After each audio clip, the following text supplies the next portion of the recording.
Thank you for joining us. I'm Anna Reyes. Welcome to this week's edition of SAC News. I'm Matt Arriaga. During the semester, students have had to suffer through traffic on Bristol. Reporter Katie Lacari has more regarding the construction and traffic. The Metropolitan Water District is making upgrades to the water main that runs underneath Bristol. The OC feeder line is the main water source for the northern part of the county and runs through Anaheim, Santa Ana, Costa Mesa, and Newport Beach. The pipe was originally lined with coal tar in the 1940s, and the Water District plans to reline the pipe with more durable mortar lining. Javier Garcia is a mechanical engineer on the project. The equipment that can go in is running at about 500 feet a day. They can go in and abrasive or do the water jet blasting 500 feet a day. So that's kind of the pace. Once that goes in, then you got the next phase, which is the welding phase, welding every joint. Once that's completed and inspected, then the next phase is the final lining. Garcia, a Santa Ana resident, understands residents' frustration with the traffic. Yeah, it's affected me because I live in the Washington Square neighborhood, just adjacent to Bristol, so I can see and I understand the traffic issues and folks being frustrated. I actually have to, find alternate ways, of course, to avoid Bristol. Garcia explains why the $4.5 million project is necessary. If this is a design for 150 psi, if that fails, you see a geyser about 100 feet up in the air and completely affecting the neighborhood here, no water, and damaging the roads and vehicles that happen to be in the area. So it could be catastrophic. The current phase of the project runs from Memory Lane to Willits and has 8 open construction sites. The next phase will run through Costa Mesa and Newport Beach. Sources in the Metropolitan Water District say construction will conclude in mid-July. Reporting from Santa Ana College, I'm Katie Lacari. The City of Santa Ana, through a partnership with the Department of Housing and Urban Development, is providing prospective homeowners with down payment assistance. The program provides interest-free loans for first-time homeowners, up to $40,000. To qualify for the loans, future homeowners must be pre-approved for the first mortgage, meet certain income requirements, take a home ownership course, and have a clean credit history. The loan may only be applied to purchase a home within Santa Ana city limits. To find out more about the home buyer down payment assistance program, go to the website at the bottom of your screen. For a second time, Santa Ana Council won't look at negotiating a new jail contract with ICE. U.S. Immigration and Customs Enforcement's contract with Santa Ana's jail has been put aside temporarily. Santa Ana jail correctional officers and supporters asked the council for a new contract, insisting that preserving jobs is important, but they were outnumbered by immigration rights activists who spoke against it. Many immigration detainees at the jail are from the Santa Ana region or the western U.S., so families would have to travel farther if they are transferred to other ICE facilities. A city councilman tried Monday to restart talks for a new agreement, but fell short on a 3-3 vote. Congressman Jose Solorio will be holding another meeting on this issue on April 6. The U.S. Forest Service and Marine Corps plan to remove 4 dams around Silverado Canyon by the end of April. Some area residents say removing the dam will destroy animal habitats. They plan to protest the removal by blocking the roads and entrances to the dams and picketing. The structures are more than 40 years old, and the Forest Service insists they are beyond repair. Officials say the dam removal will continue as planned despite the protests. An iconic painter's life story is on display at the Bowers Museum. Reporter David Krell has more. The exhibition is being showcased at the Bowers Museum. It displays over 240 photographs of the painter from a few well-known photographers of the time. The photographs show how she was dealing with her medical condition. The art curator felt that Frida Kahlo was an artist people would want to know better.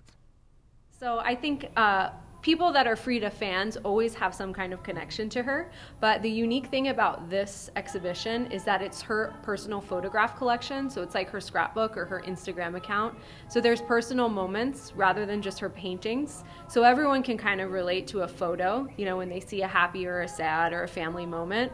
So I think it's all, you know, events and stories that people will relate to. The famous museum and home of Frida Kahlo, the Casa Azul, is currently in Coyoacán, Mexico, but many people can come see her live through this exhibit instead. From SAC News, David Corral. For more information, go to bowers.org.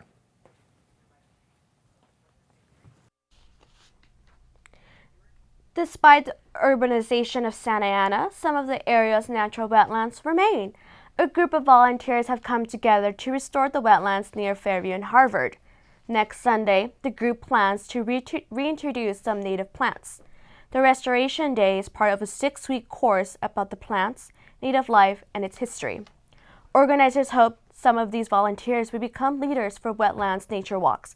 If you want more information on this project or others like it, contact David Stephen at the email at the bottom of your screen. Bookmark your calendars. The Santa Ana Library is hosting a Children's Day.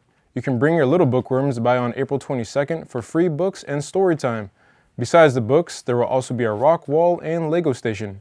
Children's Day will highlight the importance of science, technology, engineering, arts, and math, and include a 3D printing demo and a slime creation station.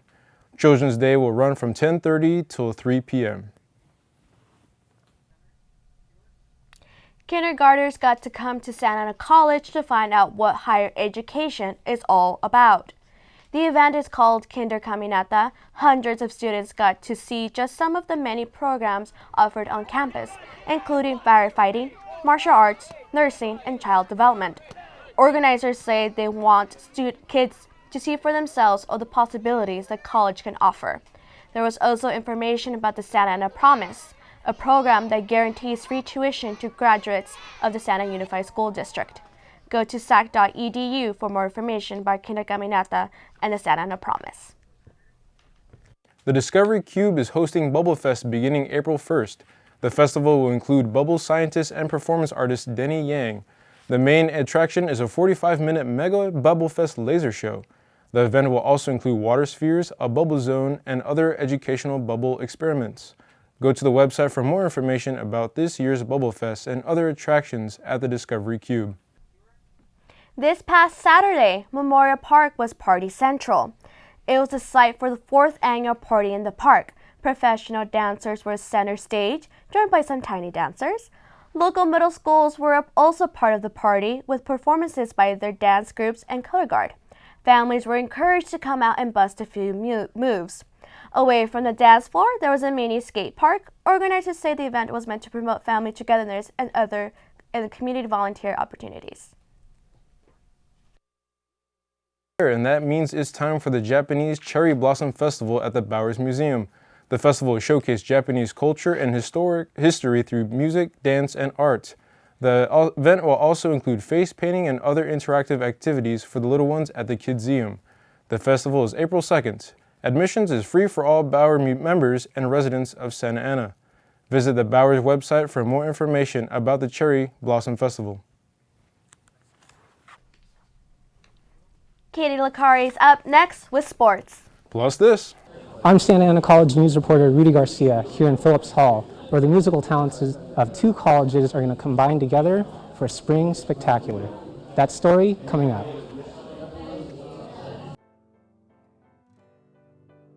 Part of the reason why I chose online classes was because it gave me the ability to plan my study schedule around my busy work schedule and busy life.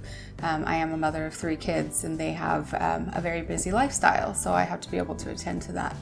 Typically when I get home, I make dinner and then from there, about 4, 5, 6 hours, I'm online studying, reading, doing the homework, doing all the assignments, so very busy. Right now I'm taking Accounting 102 as well as Community Studies, and then my next class is Calculus, Business Calculus. But since it is online, they're accelerated courses, so you take 2 classes the first 8 weeks and then the next set of classes the next 8 weeks. My benefits are the fact that I'm not having to go to a traditional classroom and go to campus on a day-to-day basis. Like I said, I do have kids and a family that I have to attend to, so being able to do it at home, I'm able to be here physically for my kids if anything were to happen. I have taken on-campus classes. They do take a lot more time since you're away from home, so it's more social, more interactive with students. But online classes are the same way. The only difference is that your online classroom is a virtual classroom. A lot of the times you interact with students on the discussion board, so it's kind of nice to collaborate with the students there. Some teachers are more open to either email. I had one actual instructor or professor, he was open to text messaging, so if I ever had a question, I just text messaged him my question and what class I was in, and he responded right away. So they're very open. As long as you use your resources, you'll have everything at your disposal. The only advice I would suggest is be open to reaching out to your peers and your professors. Utilize all the resources that the school provides you, so that way you're able to be successful in your courses. Students should know that online classes are for people, like I said, that are self-motivated. You definitely are a person that needs to not procrastinate, and as long as you are that type of person, then you're capable of doing your best. I do move along faster in these classes because the 16-week courses are crammed into an 8-week course. So with that being said, you're doing like 2 chapters a week versus a chapter a week. I am looking to graduate this spring and transferring to Cal State Fullerton. So I'm very close.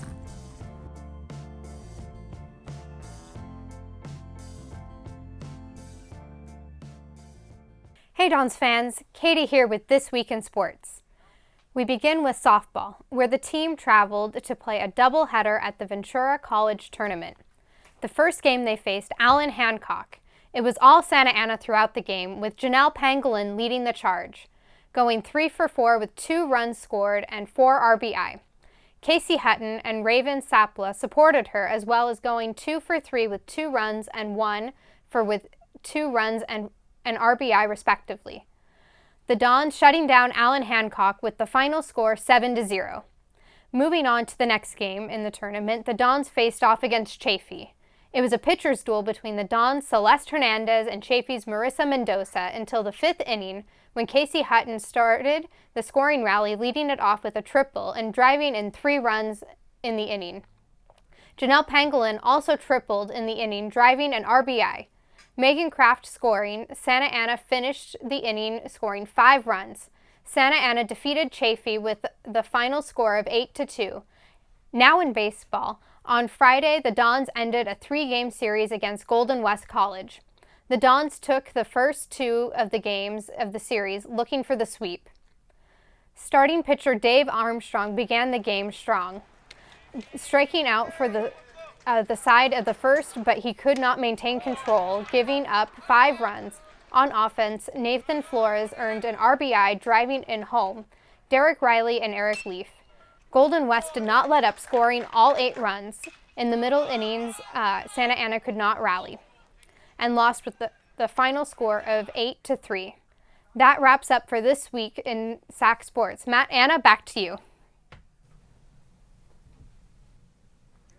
Before we go today, Santa Ana College students and staff were treated to a concert.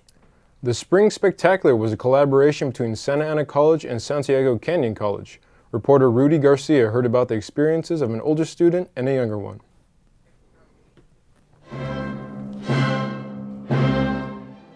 Some people will always be studying. I was always in the bands and in the jazz ensembles. And I really can't remember a time in my life where I wasn't a student of music. For Dr. Brian Kellenbach, always being a student led to a 25-year career in music. He's grateful for the opportunity to work at Santa Ana College. I would have to say that teaching is a sort of an equal love of mine compared to music.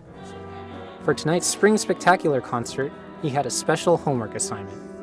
So I was looking to write a piece that was uplifting, inspirational, fortifying. I felt I needed to write a piece like that. That inspirational piece was played by the Santiago Canyon Community College Orchestra, conducted by Dr. Bin Vu. The concert also featured the talents of other music teachers, like Dr. Jungwon Jin, and the choirs from both campuses. For Kellenbach, it's the students that kept him here. Watching them come and be successful is a continuous inspiration. One of those students is taking on some of his teacher's more inspirational notes. Because I get so inspired by what he's playing. Gutierrez has some inspiration for students as well. Just don't give up. Don't give up and don't listen to what other people have to say. If you like what you do, do it. From Phillips Hall, Rudy Garcia, Santa Ana College News. That's going to wrap up this edition of SAC News. Thank you for joining us, and don't forget to check out our Facebook, YouTube, and Instagram. We'll see you next time.